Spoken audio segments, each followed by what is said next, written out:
Dzalikal kitabu la raiba fi. Jangan pernah Anda ragukan janji Allah Subhanahu wa taala. Quran surah 3 ayat 9. Innallaha la yukhliful mi'ad. Allah enggak mungkin, mustahil mengingkari janjinya. Allah yang janji pada kita. Kata Allah, kamu tobat, saya curahkan rahmat dari langit. Begitu rahmat turun, rahmat kan 3 bentuknya. Pertama, solusi dari masalah. Ya, Quran surah kedua Al-Baqarah ayat 155 sampai 157. Masalahnya di 155, sabarnya 156, rahmatnya 157. Paling kiri sebelah atas.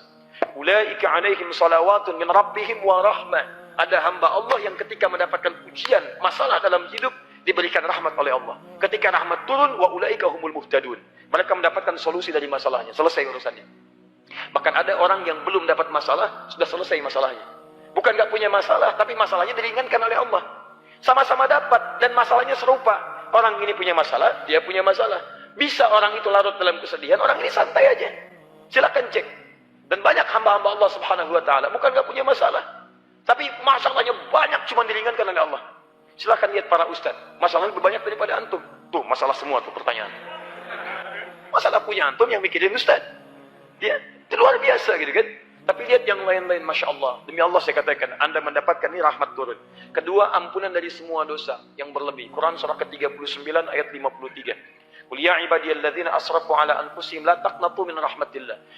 Kalau Anda pernah berbuat dosa, maaf ya, sepenuh langit, bahkan memenuhi bumi, daratan lautannya, darat laut bahkan udaranya. Demi Allah saya katakan, nyawa belum sampai ke kerongkongan, ada peluang Anda berubah jadi hamba terbaik di hadapan Allah Subhanahu wa taala. Tinggalkan yang buruk, Anda akan diangkat. Bukankah Anda sering mendengar ada orang ahli surga di lisan Nabi dijamin tanpa hisab? Coba cek latar belakang mereka. Bukankah mereka pernah berbuat salah? Teman-teman, tidak ada yang sempurna. Hei Anda yang pernah mabuk, dulu sahabat Nabi ada yang pernah mabuk, namanya Umar, 5 kali dalam sehari. Anda nggak seperti itu, dan jangan pernah bersaing, Anda kalah. Demi Allah saya katakan, tapi dia bisa memilih untuk meninggalkan masa lalunya, membuka lembaran barunya. Ketika dibuka dia masuk Islam, dan baik keislamannya, hasuna islamu. Perhatikan bagaimana Allah mengangkat derajatnya. Demi Allah saya katakan, dosanya diampuni oleh Allah. Dijadikan jadi sahabat terbaik. Meninggalnya dikubur di samping Nabi. Pernah jadi khalifah, jabatan tertinggi. Dan surganya kata Nabi, masuk surga tanpa hisab. Kurang apa lagi? Luar biasa. Pernah ada pembunuh 100 orang. Bunuh 100 orang. Bertobat dia cuma datang ke majelis ilmu. Di tengah jalan tobat. Begitu tobat meninggal dunia, Masya Allah, turun langsung kalimat dakhalal jannah. Langkahnya menggugurkan dosanya ketika bertobat, setiap depaknya dihitung sebagai pahala. Ketika dosanya gugur, pahalanya muncul, apa yang terjadi? Dakhalal jannah, masuk surga, padahal pernah bunuh 100 orang. Siapa yang pernah bunuh 1 orang aja di sini? Boleh angkat tangan. Betul, saya minta polisi langsung ambil. Ya, supaya dikoreksi keadaan dirinya dengan pesantren sebentar gitu kan. Tapi teman-teman sekalian, alhamdulillah. Jadi 3, rahmat itu bisa berarti curahan dunia dan akhirat. Dunia dan akhirat. Itu dunia disebut Rahman, akhirat disebut dengan Rahim. Jadi kalau Anda mendekat kepada Allah, dunia diturunkan. Wa yumditkum bi amwalin. Kami nanti panjangkan, luaskan hartanya. Wa banin, bahkan keturunan kami datangkan. Dimohon izin ya, Anda bisa perbanyak istighfar pada Allah. Hei teman-teman yang menambahkan keturunan, menambahkan pekerjaan yang baik. Ayo coba cara beristighfar. Saya beri rahasia yang ketiga di antara kita aja. Buka Quran surah ke-51 ayat ke-18. Ini istighfar terbaik. Istighfar terbaik. Anda lakukan setelah tahajud. Ini Quran ya, bukan saya. Quran yang bicara. Lakukan setelah tahajud, di penghujung malam sebelum subuh. Ya. Anda tahajud dulu, karena ayatnya terangkai dengan tahajud. Anda harus tahajud dulu. Mulai tahajudnya di ayat ke-15, 16, 17. Istighfarnya ayat 18. Lihat baik-baik Quran surah 51, buka ayat 15-nya, paling kanan di pertengahan. Innal muttaqina fi jannatin wa uyun.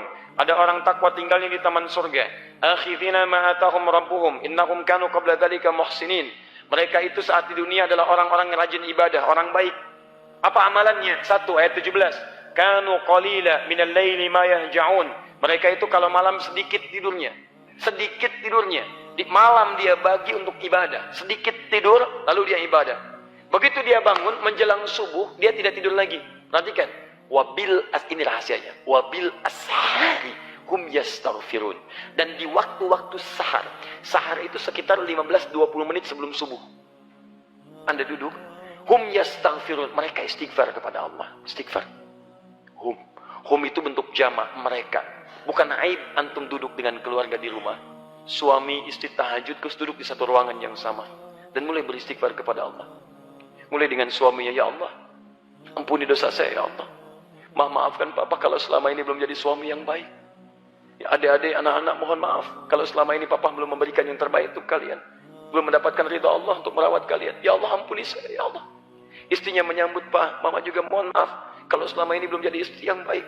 Sering kadang-kadang melanggar ketentuan, tidak baik membicarakan pada yang buruk. Anak-anak, mohon maafkan mama.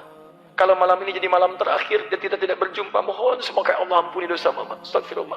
Anaknya berkata sampai si bungsu berkata, Pak, maafkan anda. Sampai hari ini masih sibuk dengan dunia. Belum mampu menghafal Quran. Belum bisa memberikan mahkota. Kemudian mereka semua beristighfar pada Allah. Ya Allah, ampuni dosa kami, ya Allah. Astagfirullahaladzim. Astagfirullahaladzim. Demi Allah saya katakan, rahmat Allah akan diturunkan di keluarga itu. Akan diturunkan di situ. Begitu turun, wa yumdidkum bi amwalin wa banina. Setelah itu, Masya Allah, turun, hadir kenikmatan dalam hidup anda. Minimal, rumah tangga anda akan tenang, teman-teman. Itu kan dari Quran. Apa pernah nggak? Saya tanya pada anda, pernah nggak mengerjakan sekali aja? Kalau anda ingin merasakan nikmatnya, malam ini anda bangun tahajud. Sebelum subuh anda lakukan apa yang tadi saya sampaikan. Demi Allah saya katakan, akan ada ketenangan luar biasa dalam rumah tangga anda. Bedakan rasanya, rasakan bedanya, dan pasti akan terasa bedanya. Akan lain keadaan kita. Silahkan cek. Ya. Ajak suami ibu, ya, walaupun belum paham pelan-pelan bangun. Ya, mulai dari ibu. Kalau suami kan pemimpin tidak menerima saran, menerima masukan. Ya, ibu masukkan, hadirkan kebaikan, Pak, mohon maafkan mama banyak salahnya. Emang bisa gitu ya, tapi nggak apa-apa, awal-awal begitu, nanti lama-lama ikutnya.